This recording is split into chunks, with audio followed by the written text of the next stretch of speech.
Alright, so we start this story in a village, and we see our main character Lythe telling his friend Sarah to wait and that this is too much for him. However, Sarah tells him that this is nothing, and that they are training to become holy knights in the future after all, telling Lythe that they need to work hard and then their efforts will pay off. We then see Lythe completely out of breath as he asks Sarah if there really is any meaning to this training. Sarah thinks for a bit before she says that, of course, because after all, if they train a lot, then they will get strong. Lythe falls down to the ground and wonders if that's really true.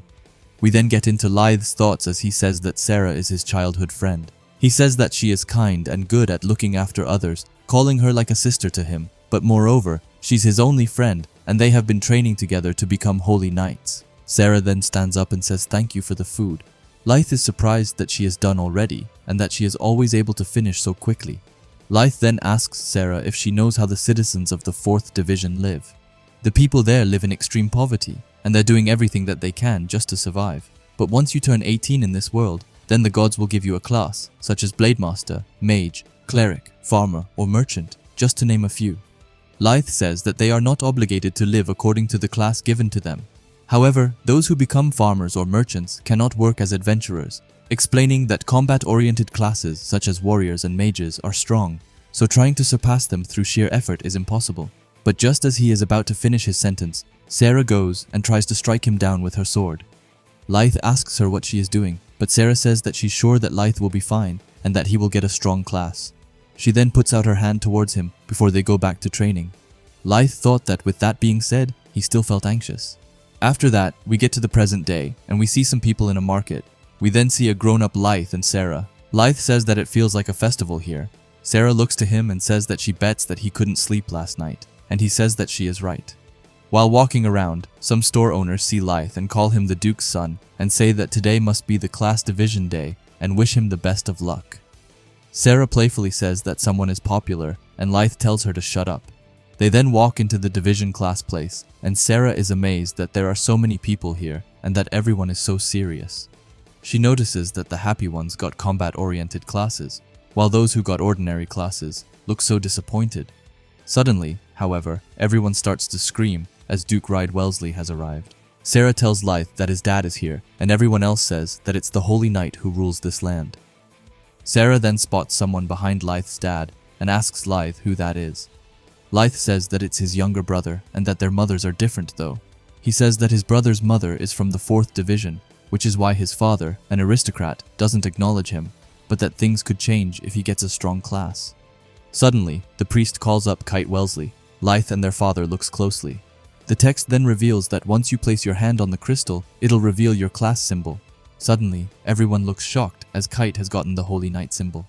It is revealed that the Holy Knight class is extremely rare and that only 1 out of 10,000 becomes one. While it's more likely to have the same class as your parents, the chances are still slim. However, Kite Wellesley was chosen as a Holy Knight. After that, their dad Ride goes up on the stage and says, "Well done," and calls Kite his son. Kite is mad and thinks that this is the first time he has called him his son and that he has never before expected anything from him. Kite knows that he's just trying to use him to maintain his authority, but he then thinks that it's whatever, as he also plans on exploiting his position in the Duke's family. Next up is Sarah. She walks up while she is super nervous and she tells herself to calm down. She closes her eyes, and it's revealed that she also is a Holy Knight, and everyone goes to congratulate her. She then goes to Lythe and says that it's his turn, and he looks nervous as he says, "Yeah." The priest then calls out Lythe's name, and Sarah tells him good luck. He walks past his father, who tells him to not disappoint him. Lythe says that he knows. He then thinks that Holy Knight is a rare class, and that 2 of them appearing on the same day and in the same temple is unheard of, but even then, he is determined to become a Holy Knight just like them. He puts his hand on the crystal and thinks that he won't lose to anyone, and that he will seize his power with his own hands, thinking that with all of his might, he will become stronger. However, as the priest goes to check on the results, he sees that there is nothing. Lythe asks him why the crystal isn't reacting and what it means, saying that it must be some kind of mistake and that this can't be happening. Sarah looks shocked while his father looks mad. The priest then says that Lythe's class is jobless. Lythe looks defeated as it's explained that upon turning 18, a class is bestowed by the gods as per the world's norm. However, Lythe received no such thing. We then get over to the Wellesley residence, where a maid knocks on Lyth's door. She walks in and lets him know that his father is calling for him. Lyth walks into his father's room, and his father tells him that their relationship as parent and child ends here. He tells him that starting today, he's no longer a member of the Wellesley household, nor does he see Lyth as his son, saying that the Wellesleys consider Kite as the eldest son now. He then tells Lyth that he has 1 hour and that he isn't welcome here anymore. Lyth looks absolutely crushed as he is hearing that. We then go over to Sarah, who is in some kind of pub. Someone tells her that she is one of them now, and that the drinks are on him tonight. Her father then tells everyone to drink up. However, Sarah is a bit embarrassed and tells him to stop. Someone else says that 2 holy nights at once is wild and that this town is incredible. Someone else says that they feel bad for Duke, explaining that people anticipated what class the Holy Knight's son would get only for him to get the jobless class. But still, his younger brother managed to become a Holy Knight. After that, we get to Lyth, who is outside his house with a bag that he has packed. He looks out towards the sky and says that he needs to get a job first, but still, what can a classless person like him do? We then get back to the pub, where someone says that they saw Lyth leave town earlier. This makes Sarah get up right away, and she starts running away at full speed, which confuses everyone. She then runs around the whole town, but is unable to find Lyth. We then get back to Lyth, and it's explained that since Lyth doesn't have a class, and he also doesn't have any skills, but in order to get by, he needs money, and without skills, the only thing he can do right now is work as a cargo guy. Suddenly someone calls him Sir Lyth and throws something at him. It's someone who he is carrying cargo for. He throws him some food and says that it's the commerce food, but that he's free to have some if he would like. The others just laugh, and someone else says that he's sure that this wouldn't suit his palate. However, he still picks up the apple and bites into it. He thinks that it's pathetic that he has to be carrying cargo and not a sword. The horses abruptly stop, and Lyth asks what's going on. Someone informs him that the forest is dangerous and that they should proceed cautiously. But as he does so, he is shot in the head with an arrow, and immediately after that, a group of bandits rush out of it. Another swordsman is preparing for battle, but he is slashed down without any problems. The bandits claim to have killed all the escorts, but they ask what they should do with the others. The boss simply gives the signal to kill everyone. But then someone screams, and it's Lyth who has picked up a knife and is going towards the boss.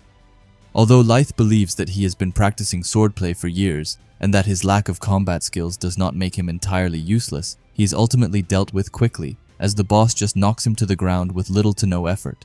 Lyth believes that he may not have a chance against a skilled opponent, but if he doesn't fight, then who will? The boss asks him who the heck he is and what a cargo kid like him thinks he is doing. The bandit boss labels Lyth a nuisance as he stands up once more. We then swiftly move on to the people in the cart, and the young girl asks her father what a class is. He tells her that it is the power that the gods give you when you turn 18, and that you can even say that your class determines your life. Blade masters are skilled fighters who can defend others, and since he is a merchant, his work entails trading, but there are also farmers who grow crops, for instance. The little girl then asks her father if Lyth is a blade master. We then see that Lyth is gasping for air, and the boss bandit uses his warrior skill and physique boost to begin chipping away at his sword. When Lyth loses concentration, the boss bandit takes his arm and spins him around, causing him to fall to the ground. Before Lyth can even get up, the boss bandit has already kicked him in the face. The boss bandit looks at him disappointed and says that this is why he thought that Lyth was weak, since he isn't even a blade master. Lyth, on the other hand, says that the boss bandit is strong. The boss bandit then holds his blade towards Lyth, and Lyth wonders if this is where his life ends. The boss bandit announces that playtime is over, and the people in the cart says that they will kill Lyth. But just then, something snaps for Lyth as he takes his knife from his back pocket and tries to get in a sneak attack on the boss bandit. However, even then, it gets easily deflected, as he says that he can dodge an attack like that, even with his eyes closed. Lyth then, out of nowhere, says that it looks like the boss bandit's abilities aren't all that impressive. The boss bandit then starts to smile annoyed as he goes ham on Lyth. As Lyth is receiving punch after punch, he says that this is frustrating, and he wonders just why he's so weak. But suddenly, he is able to hear a voice. He is confused to what the voice he is hearing is. The voice then tells him that he has obtained the skill physique boost. He thinks that it's a woman's voice before the voice continues, and says that he has also obtained the skill blade boost, which we can clearly see now, as he is able to block the boss bandit's sword, and the boss bandit is in complete shock by this. The boss bandit then tries to strike Lyth down, however Lyth spins around the attack and jumps up and cuts the boss bandit in his neck. He then throws his blade onto another bandit and manages to land it right in his face. However, it's far from over, as someone appears behind him and tries to attack with an axe. However, Lyth just turns the axe around and then uses it himself to slay down the bandit. Lyth then starts to laugh manically as he looks pretty fired up. Suddenly, Lyth goes back to normal, and the girl from the cart starts to run towards him at full speed. She jumps to him and hugs him. She is starting to cry as she explains that she was so scared. Her dad then comes behind Lyth and says that they own him their life, and if he hadn't intervened, then they would have been dead by now. The dad then asks if his class was an offensive one all along. However, Lyth says that it wasn't, and then he himself starts to wonder how he managed to defeat those bandits. However, he admits that if there's one thing that he remembers, then it was when Lyth hit the boss bandit, and he felt like he got a skill. And then he also heard the voice of a goddess telling him about it. He pats the girl's head, while thinking that he doesn't know what just happened, but that he's glad that he managed to save them. The dad then asks if he can have a word, and Lyth says, of course. The dad says that he'd like to repay Lyth for saving them, and asks if there is anything that he needs help with, be it economic assistance or someone's good offices, explaining that he wants to thank their savior, and that if it's something he can grant, then Lyth shouldn't hesitate to tell him. Lyth is quiet for some time before says that if the dad insists, then there is something that he would like to know and that he would appreciate his help with it. We then get to the next day, where we get to the priest. We see his apprentice coming by and telling him that a man has come requesting a class reassessment. Sir Augustinus tells him to pay him no mind, but the other guy tells him that he bears a letter from one of his friends, which shocks Sir Augustinus. He gets the letter and right away understands what happened. We then see Lyth sitting with Augustinus, and he tells Lyth that he and the girl's dad have been friends for decades, explaining that they haven't seen each other for some years, but it seems like he's doing fine. Lyth is just in awe that the dad knew Augustinus, the kingdom's archbishop. Augustinus then says that he is sure lucky to have survived such a situation. Augustinus then gets right into it, and says that it seems like Lyth has been assigned the jobless class, and asks him if he wants to be reassessed. Augustinus says that normally they don't do that, but since it's a request from a friend, they shall make an exception, but he warns Lyth not to get his hopes too high up. After all, it has never happened before that the crystal would give an incorrect verdict. Augustinus looks in the crystal and says that it's like he thought, and that his class remains blank. But suddenly his face changes, and he says that there are both a physique boost as well as a blade boost. He is amazed, saying that Lyth isn't even a blade master, and wonders how on earth this could happen. He explains that skills aren't something you can give to just anyone either. He goes even deeper, as he says that physique boost and blade boost are combat-oriented skills, which neither farmers nor merchants can learn. However, Lyth still possesses these skills. He tells Lyth that it's already surprising that he don't have a class at 18 years old, and yet he have a blade master's skill despite not being one. Lyth asks what his power means, but Augustinus says that he doesn't know. However, as he is drinking his tea, he thinks of something and tells Lyth to come with him. They then go to the archive chambers. Lyth is amazed by the insane number of books, but Augustinus laughs and says that this is nothing compared to the kingdom's library. He then tells Lyth that he just remembered something and that there was someone in the past who also had no class, saying that according to this book's records, that person had a hidden skill, telling Lyth that their skill was the ability to mimic their opponent's skill, and if his ability is the same, then it should explain his lack of skills. Lyth then tells him that the truth is that he only got the skills after hitting the bandit. Augustinus says that he sees, and says that it's why he possessed combat skills. However, still the finer details remain unclear, and Augustinus tells him that he can't confirm it, and that Lyth has to discover everything on his own. Lyth then leaves, however he thinks that it was good enough finding out that someone in the past had the same circumstances as him. Lyth thinks that he wants to know more about this power, but that he doesn't have a concrete way of doing it. He then smiles and says that in that case he will become a knight, and then figure everything out. We then see Lyth being in a building where someone tells him that he's successfully enrolled for the exam. She tells Lyth that the night exam will be held the day after tomorrow, and to make sure that he has his application form with him. Lyth smiles as he says thank you. He then goes outside and sees a super tasty looking meat stick and can't stand not trying it. He then explains that this is the imperial capital and that there's hustle and bustle everywhere. However, with that being said, he sees lots of strong-looking people around, thinking that he should practice until the day of the exam. However, his mind then quickly goes blank as he sees Sarah right in front of him being totally out of breath. Sarah looks kind of insane as she says that she has finally managed to find him. Lyth doesn't even know what to say, and he just looks completely stunned. Anyway, Sarah goes closer with a super menacing expression, and she looks pissed, but in the last second she jumps into his arms and hugs him. Lyth falls down and Sarah begins to cry and says that she was so insanely worried for Lyth, saying that at one point she even thought that he had committed suicide. Lyth tells her that he is incredibly sorry, but asks if they shouldn't get up before anything else, and Sarah starts to blush. Anyway, they go to the forest, and Lyth formally apologizes, telling her that she must have been surprised seeing him leave his home without contacting her, but explains that he had to work as a cargo boy to earn some money, but while he was on the job, they got ambushed by bandits. Sarah then asks if that means that he got his skills from that bandit, and Lyth says that he did. Sarah looks happy, and says that who would have thought that he would have such a power, and says that it's great, saying that since he has skills, he is going to take the night exam, right? Lyth looks super fired up as he says that he will, and Sarah smiles even more. They then get to a rock, and Sarah asks Lyth to show her his skills, and asks him to try and slash through this boulder. Lyth pulls out his sword and thinks that he isn't sure if he can do it, but here goes nothing. He then uses his physique boost, and combined with his blade boost, he goes for the rock and manages to slice a piece of it. Sarah says that his physique boost and his blade boost are both very powerful, and with those he should be able to easily pass the night exam, before telling Lyth that he still haven't seen what a holy knight skill is, and she says that she will show him. We then see that it creates a huge explosion in the distance, and Lyth can't believe his eyes as he realizes that this is a holy knight skill. Sarah then looks over to Lyth and says that he got his skills when he hit the bandit, and he says that he did. Sarah then asks Lyth to take out his hand. Lyth is a bit surprised, but they then fist pump, and Lyth acquires the celestial boost and the celestial blade. Lyth is completely blown away. Sarah asks him if he did get any skills, and Lyth says that he did, but asks if Sarah is sure about this, but she says that she is, and that it's not like their power has decreased for her. She starts to leave while saying that she hopes that they will help him out in the exam, and Lyth thanks her. We then see that the whole rock had smashed when Sarah went to attack it, and with a smirk, she says that he will for sure find them useful, before telling him that she will be waiting for him at the nightly order. We then get to the imperial capital, where we see someone saying that, as usual, they have a lot of applicants. However, from what he can see, none of them look promising, and he wonders if they have what it takes to become knights. Suddenly, someone refers to him as Officer Roger and tells him not to say that.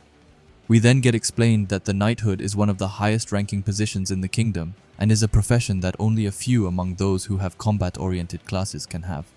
We then get back to real time, where Roger comes forward and says that he is the examiner of this night exam. He tells them that they must have had their reasons for wanting to become a knight. Political, power, glory, money, or anything. However, they don't care about any of that, as only the truly capable ones can succeed. He tells them that once they pass the exam, they will obtain the title of ninth, a status equivalent of that of a baron. However, that is nothing more than a humble beginning, as they have to make their way up through their contributions, and they can even become an upper-class aristocrat. Telling them that their capabilities are everything here, everyone then puts up their fist. We then see the secretary calling up everyone, however. As she gets to Lyth, she sees that there is no class indication. She says that they must have forgotten it. However, he excuses himself and says that the form is accurate.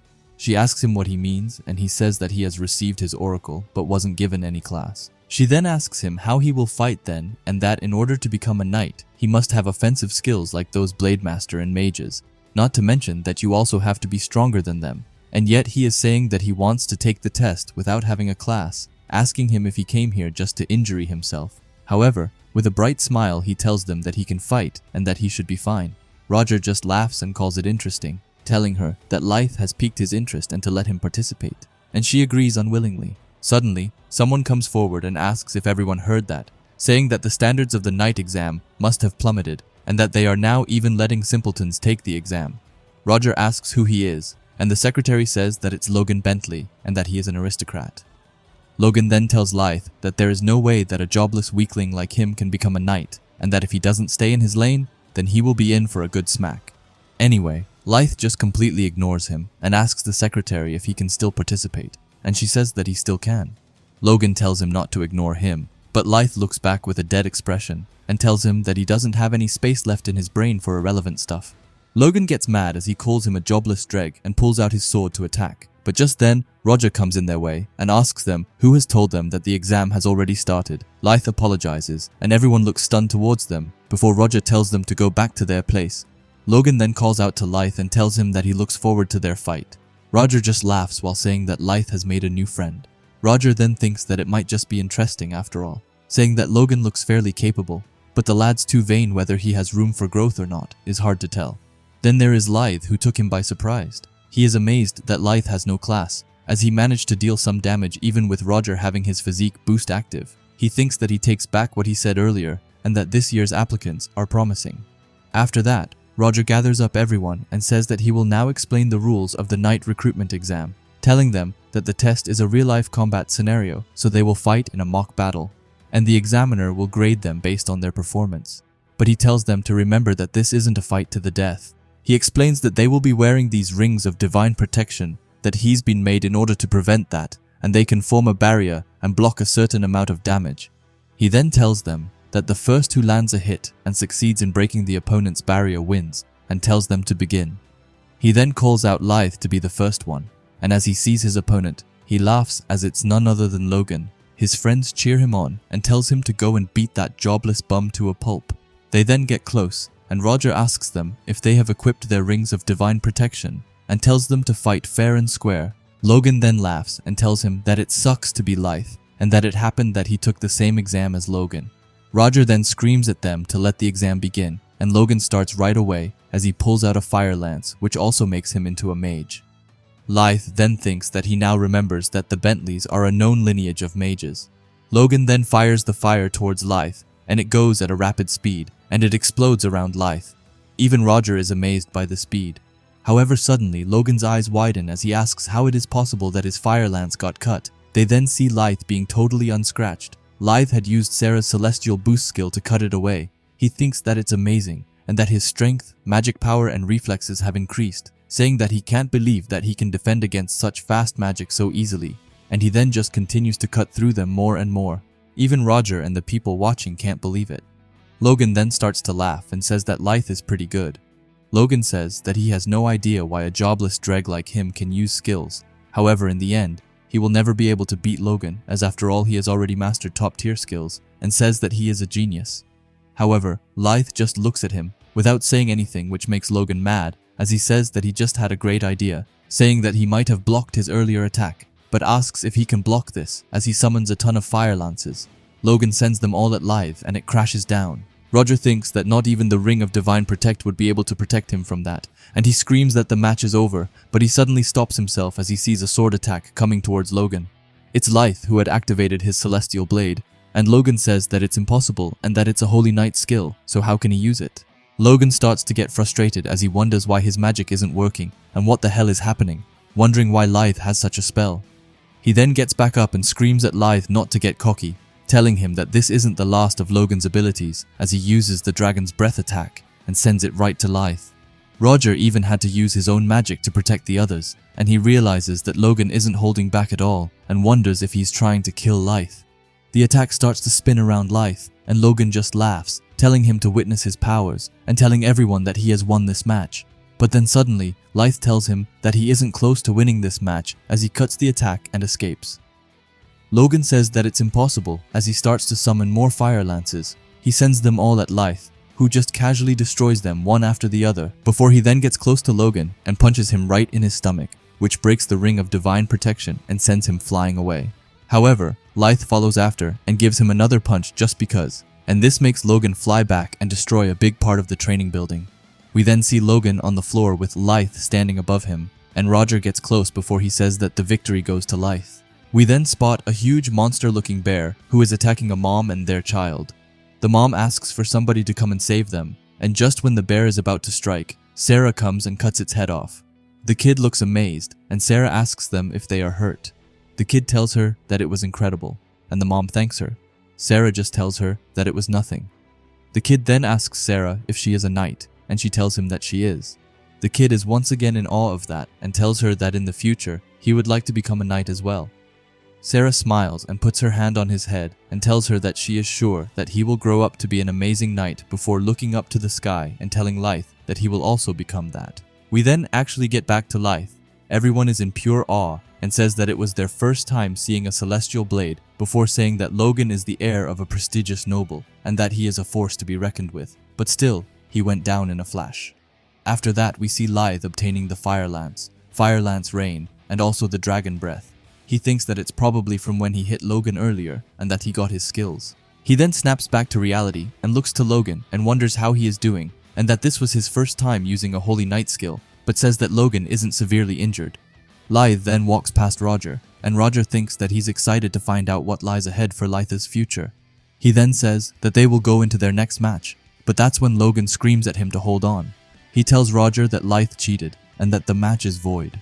Roger asks Logan what he's talking about, and Logan tells him that Lythe faked his calls and called himself jobless when he had been hiding his true power all along, telling him that it's against the Chivalry Act, and that in reality, he's actually a Holy Knight who still participated in the test. He then takes back his words and says that if he's already a Holy Knight, then he doesn't even need to take the test, and he says that he bets that the real Holy Knight is hiding somewhere and helping him from the shadows, which is why Lythe should be disqualified.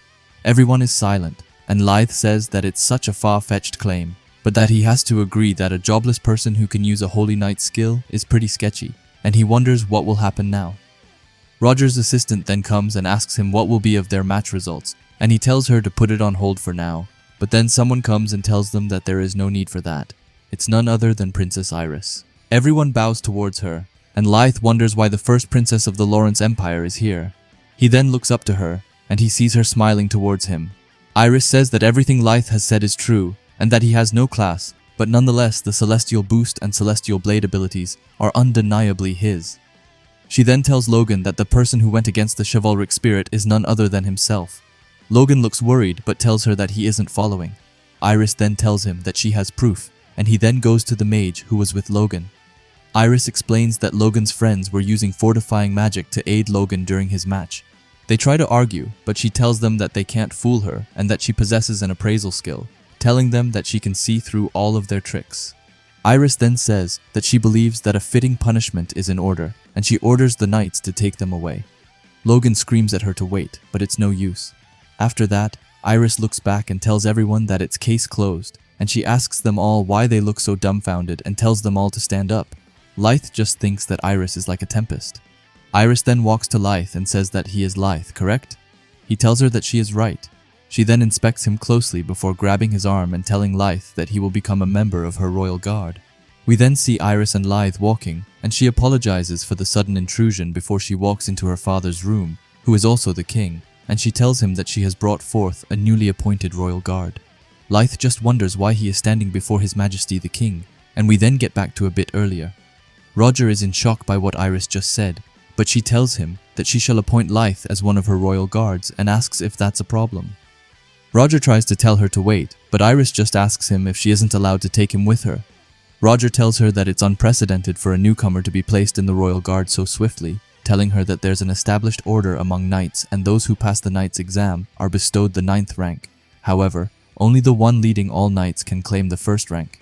Furthermore, only those of the 7th rank or higher are legally permitted to serve in the royal guard, and that it's written clearly in their legal texts. Iris says that it's exactly as he said, and that royal guards must be at least the 7th rank. However, she asks him if there is any law that prevents newcomers from receiving the 7th rank. He says that there isn't, and Iris gives the orders for it to happen. She then grabs Lythe's hands and tells him that she is counting on him, and he tells her that he won't let her down. Iris then says that she hates to be abrupt about this, but tells her that there's someone she would like for Lythe to meet, and he says, of course, and we then get back to the king, and Lythe wonders why he looks so angry. Iris tells her father that he should have seen Lythe's recent duel, and that with his skills, he easily defeated his opponent. The king then calls out for Lythe, telling him that a newcomer immediately appointed as a royal guard is very rare, and saying that it appears that his daughter has taken quite a liking to him. Lythe tells him that he is most humbled. Iris then says that it's one more thing, and she tells her father that she has also chosen Lythe as her prospective husband, which leaves him in awe. Her father then walks towards him, and tells him that his daughter seems to hold him in an extra special regard, and he puts out his hand towards Lythe. Lythe just says that it's good that he isn't mad, but as they shake hands, Lythe can feel the king's insane aura, before he says that it's an overwhelming bloodlust, and wonders if he's going to kill Lythe. Lythe then thinks back and says that he defeated the enemy camp all on his own, not to mention that he also took down a dragon in one hit, and now the same very king is directing his bloodlust towards Lythe. Both of them then smiles awkwardly at each other, and the king then laughs and says that he must have some incredible power. Lythe just thinks that it was it for him. The king then tells Lyth that his background doesn't matter if he bears true skill, and tells him that he will even make him a duke or his son-in-law with his deeds. After that, Iris and Lyth walk out, and Lyth says that the king was such a kind man. Iris says that he is right, and that he has always been a gentleman. She then turns to Lyth and tells him that she thinks that they would make a great couple. Lyth just tells her not to joke around like that. She then tells Lyth that he doesn't need to call her princess, and that Iris is just fine. Lyth says that he can't do that, but Iris tells him that it's an order. They then walk down some stairs, and Lyth asks her where they are going. Iris looks back and says that she still hasn't told him, but that she will be introducing him to the royal guards, and tells Lyth that he will serve under her direct command. As she is about to open the door, she tells Lyth that a word of caution is that there might be someone among the royal guards who is after her life, and Lyth just looks in total shock as he hears that. Anyway, they then enter, and Iris presents Lyth as the newest member of the royal guards. Someone right away walks towards him and says hello. He introduces himself as Larg, and that is the heir to Duke Vane's family. And he asks Lyth who he is representing. Lyth says that he is just a commoner, which surprises Larg, who says that to be a royal knight with a commoner background, and says that Lyth must be an outstanding hotshot, and asks him which knightly order he hails from. But Iris says that Lyth was appointed as a knight today, and suddenly, they can feel the whole atmosphere of the room changing to a much more tense feeling. We then see Larg, who looks super annoyed at this. Larg then points to Lyth and says that a swift promotion to 7th without any meritorious deeds to back it up, asking in what world could such a thing be accepted, and he asks Iris who decided on this. Iris then walks towards him with an insane aura, as she tells Larg that it was under her and asks if he has a problem with that. Larg freezes for a moment, but Iris then asks Larg that if he doubts his abilities, why don't he test him out in a quick duel. Lyth just looks lost, but Larg says that he accepts, and that he wants to witness his strength in person. But then the captain, Urs, comes by and tells him to show Iris some more respect, and he tells him that as his captain, he won't allow this duel. Larg tells Urs to please not stop him, but he tells Larg that he is injured right now, and that he hasn't fully healed, and he says that he has an idea of his own, which is that he would go up against Lyth. Some other royal guards are amazed by this, and they say that they feel sorry for Lyth. We then hear someone say that Captain Urs is regarded as one of the most powerful of the royal guards, and often viewed as a potential future grandmaster of the knightly order. Iris then speaks up and says that she has confidence in Lyth, and that he has his holy knight skills. However, Urs then tells them that the use of any offensive or defensive skills is not allowed, and that they shall fight fair and square with their blades, and of course they will use their protective rings. Lyth says that he understands, and then the duel begins. Lyth jumps right away towards Urs, who blocks his attack, and Lyth right away thinks that he is tough before he says that it calls for a test of speed, and he then starts attacking endlessly towards Urs. Lyth wonders what's up with his strength and says that his blade feels heavy. As Urs is blocking, he says that Lyth is strong. Larg also says that he hates to admit it, but that he can tell from watching this that Lyth is really strong. Urs then throws an insane attack towards Lyth, who luckily dodges it, but is amazed by the intense power. Urs then jumps towards him and punches Lyth in his stomach, which makes him fly away. Lyth looks hurt and says that he couldn't contain that blow, but thinks that in that case he will switch to offense, and he jumps on top of the building and is about to launch towards Urs. Urs thinks that Lyth is going by offense as the best defense, and calls it a fine judgment, and says that he won't hold back either. And we then see everyone's shocked faces before we see Lyth's sword being chopped off, and we can see him on the ground.